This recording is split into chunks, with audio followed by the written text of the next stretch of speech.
अस्सलाम वालेकुम, welcome back in my YouTube channel. मैं होम्योपैथिक डॉक्टर हबीबा अख्तर। आप सबका वेलकम मेरे यूट्यूब चैनल पे। आज फिर मैं आपके साथ हूँ एक नई वीडियो के साथ, एक नए टॉपिक के साथ। तो आज की जो मेरी वीडियो का टॉपिक है वो एंडोमेट्रियोसिस है। लास्ट जो मैंने वीडियो बनाई एडिनोमियोसिस पे बनाई, और ये वीडियो भी उससे रिलेटेबल ही है। मोस्ट ऑफ द सिम्टम्स उसी जैसे होते हैं इसके।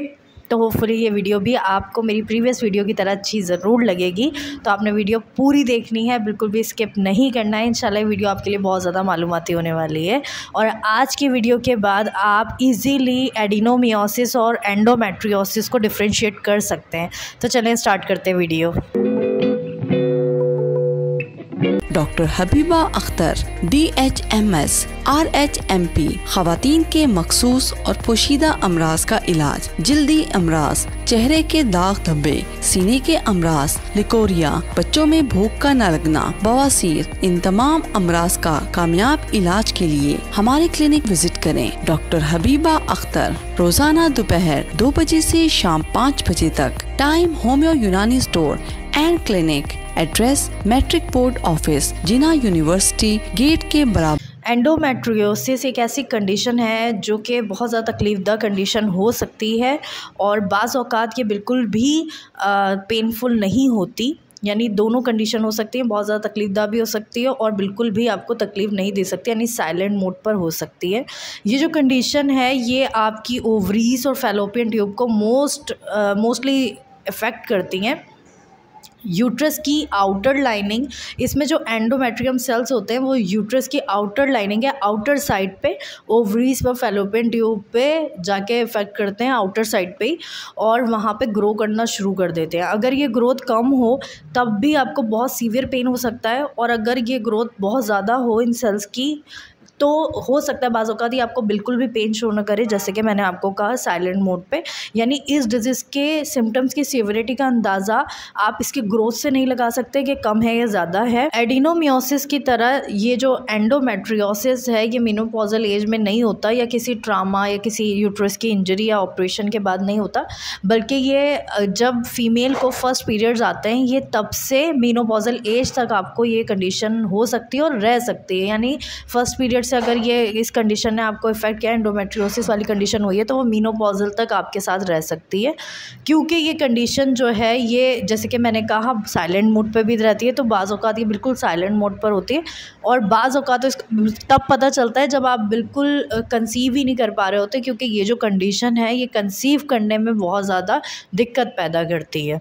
एंडोमेट्रियोसिस वाली कंडीशन में यानी जब एंडोमेट्रियम सेल्स जो हैं, टिश्यूज़ जो हैं वो बन रहे होते हैं फैलोपियन ट्यूब और ओवरीज़ वगैरह में, तो उसी दौरान वहाँ पे स्कार टिश्यूज़ या फाइब्रस टिश्यूज़ भी फॉर्म होना शुरू हो जाते हैं, क्योंकि वहाँ पे स्कार पड़ना शुरू हो जाता है और वो एक गुच्छे की शक्ल में आ जाते हैं, जिनको हम फाइब्रस टिश्यूज़ भी कह देते हैं।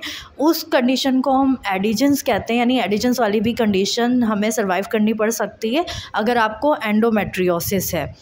अब हम बात करते हैं इसकी अलामात की। इसकी मोस्ट ऑफ द जो सिम्टम्स हैं वो रिलेट करते हैं एडिनोमियोसिस से, क्योंकि इसमें डिस्मेनोरिया भी है, यानी कि पेनफुल मेंसेस।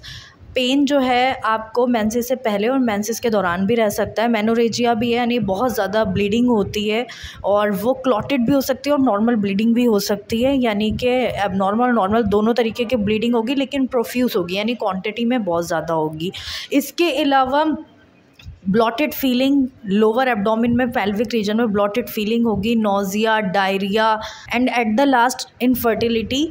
और इसकी जो मोस्ट ऑफ द केसेस में जब इसकी डायग्नोसिस होती है वो इसी तरीके से हो पाती है कि जो फीमेल होती है उसको कंसीव नहीं हो रहा होता, तो उस टाइम इसकी डायग्नोसिस होती है कि फ़ीमेल को एंडोमेट्रियोसिस है। इसके अलावा इसका एक और बहुत अहम सिम्टम है जो इसको एडिनोमियोसिस से डिफरेंशिएट करता है, जिसका नाम है एंडोमेट्रियोमास।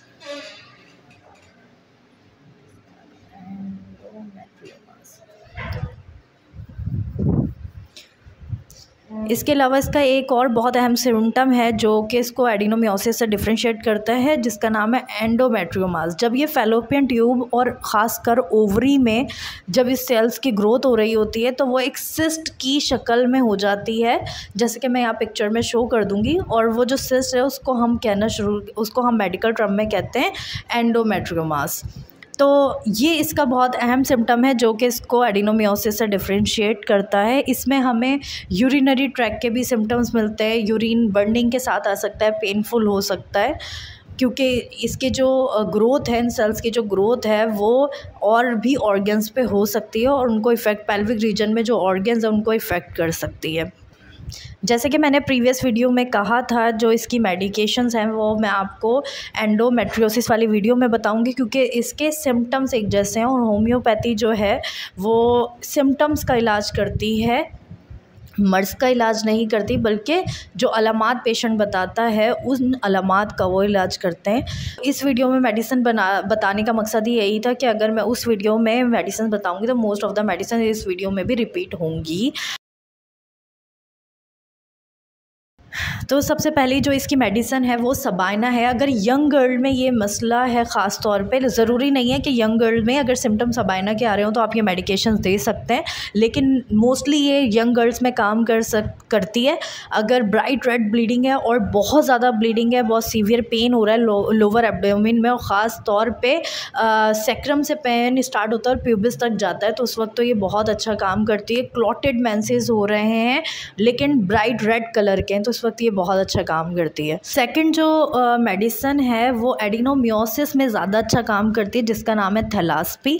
जैसे कि मैंने कहा, एडिनोमियोसिस वाली कंडीशन जो है वो मीनोपॉजल एज में होती है या 40 या 40 से अबव वाले लोगों में होती है। तो ये कंडीशन में मीनोपॉजल वाली एज होती है।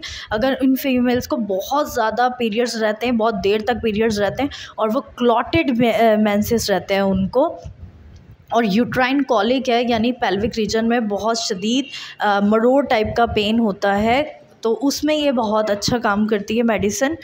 इस मेडिसिन के लिए ख़ास तौर पे अगर मैं एक लाइन बोलूँ तो ये कहना बेहतर होगा कि ये मीनोपॉजल एज में प्रोलॉन्ग ब्लीडिंग हो, क्लॉटेड हो साथ में, तो ये बहुत अच्छे असर देती है।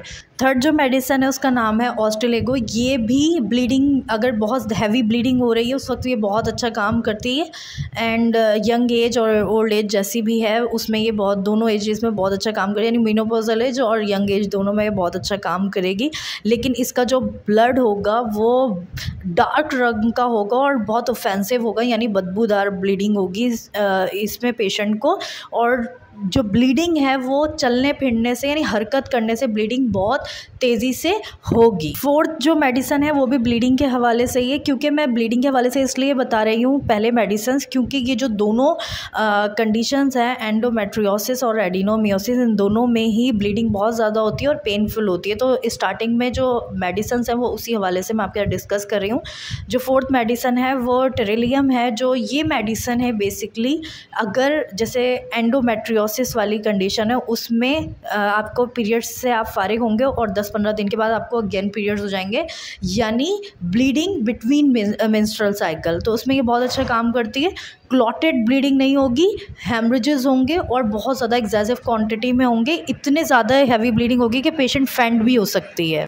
अच्छा, ऑस्टेलेगो का एक और बहुत अच्छा सिम्टम मुझे याद आया कि जो पेशेंट होता है उसको जो ब्लीडिंग होती है, जैसे कि मैंने कहा क्लॉटेड होती है, साथ में स्ट्रिंगी टाइप होती है। यहाँ पे मैं एक स्नैप लगा दूंगी ताकि आपको समझने से आसानी हो। नहीं, क्लॉटेड भी होगी, साथ में स्ट्रिंग टाइप ब्लीडिंग होगी, स्ट्रिंग थ्रेड टाइप उसमें जो ना ब्लड में आ रहा होगा, और ये बहुत मोस्ट कॉमन सिम्टम है फीमेल्स का। एक और बहुत अच्छी मेडिसिन है कलकेरिया कार्ब। अगर पेशेंट को बहुत जल्दी मेंसेस हो जाते हैं और बहुत देर तक रहते हैं, और ख़ास तौर पर मेंसेस के दौरान सर में दर्द रहता है, नौजिया यानी उबकाई वाली कैफियत रहती है और पेन होता है पीरियड्स में, तो ये मेडिसिन बहुत अच्छा काम करती है। और कॉन्स्टिट्यूशन अगर बिल्कुल मिल रहा हो, यानी फैटी और फ्लबी पेशेंट हो, यानी चबी टाइप का पेशेंट हो और गोरा चिट्टा हो, तो उस वक्त ये मेडिसिन आउटस्टैंडिंग रिजल्ट्स देती है। अब मैं आपके साथ दो मेडिसिन शेयर करूंगी जो कि बहुत अच्छा काम करती हैं एज अ पेन किलर। एक कोलोसिन और एक मैकफॉस। मैकफॉस आप बायोकेमिक में दे सकते हैं 6x या 12x में 4 गोलियां दिन में 4 बार। नीम गर्म पानी से ये पेन को बहुत जल्दी कवर करती हैं। और इसके साथ ही कोलोसिन जो है वो अगर बैंडिंग टाइप के, यानी पेशेंट बैंड होता है आगे की तरफ, तो उस वक्त यानी पेन को रिलीफ जो है वो बैंड होके आगे की तरफ होके मिलता है, तो उस वक्त ये मेडिसिन बहुत अच्छा काम करती है। क्रैम्प्स टाइप के पेन होंगे, यानी पीरियड्स क्रैम्प्स जो होते हैं, उसमें कोलोसिन बहुत अच्छा काम करती है। इसके अलावा पल्साटीला, अगर आपको मेंसेस जो हैं वो पेनफुल भी हैं और आपके जोड़ों में भी दर्द रहता है, और साथ ही आपको मेंसेस से पहले और मेंसेस के दौरान ही डायरिया सडन स्टार्ट हो जाता है। तो उस वक्त ये मेडिसिन बहुत अच्छे रिज़ल्ट्स देती है। पल्सोटीला को बिल्कुल भी ना भूलें, और इसका मिजाज तो बिल्कुल भी ना भूलें। ज़रा सी बात पे रोने वाला मिजाज होता है, दिल में रखने वाले होते हैं ये लोग, यानी इतने ज़्यादा जल्दी बात को कह नहीं पाते, बस खुद से खुद रोते जाते हैं। इवन के अगर डॉक्टर के पास आएँ तो अपना मर्ज़ बताते बताते रो पड़ते हैं। तो मिजाज में तो ये, अगर ऐसा मिजाज है पेशेंट का और साथ में जो मैंने आपको सिम्टम बताए वो सिम्टम्स भी हैं, तो उस वक्त ये मेडिसिन बहुत अच्छा काम करती है। इस मेडिसिन को आप एंडोमेट्रियोसिस में यूज़ करेंगे तो ये बहुत अच्छे रिजल्ट्स देगी, क्योंकि एंडोमेट्रियोसिस का सिम्टम भी है कि ड्यूरिंग और बिफोर मेंसेस डायरिया, तो उसमें ये बहुत अच्छा काम करती है। सीपिया जो है वो बहुत अच्छी मेडिसन है। अगर आपको ओल्ड एज में यानी मीनोपॉजल एज में हार्मोन्स के चेंज होने से कोई भी कॉम्प्लिकेशन आ रही हैं, ख़ास तौर पे पेशेंट अगर दुबली पतली सी है, सांवली सी है और फेस पे फ्रिकल्स हैं यानी झाइयाँ हैं, तो उस वक्त ये बहुत अच्छा काम करती है। जैसे कि मैंने आपको बताया, एडिनोमियोसिस का बहुत अहम सिम्टम है कि पेल्विक रीजन जो है बहुत ज़्यादा ब्लॉटेड होता है, हैवीनेस फील हो रही होती है। पेशेंट खुद आके ही हमें कहता है कि यहाँ पे नीचे लोअर एब्डोमेन में बहुत ज़्यादा भारी भारी फील हो रहा है। तो अगर पेशेंट आपको कुछ ऐसा इंडिकेट करता है और ये कहता है कि विजाइना से कोई चीज़ बाहर आ रही है, इतनी ज़्यादा हैवीनेस है, कुछ ऐसा लगता है विजाइना से कुछ बाहर आ जाएगा, तो उस वक्त ये पेशेंट में बहुत अच्छा काम करती है। एडिनोमियोसिस में ये बहुत अच्छा काम करती है।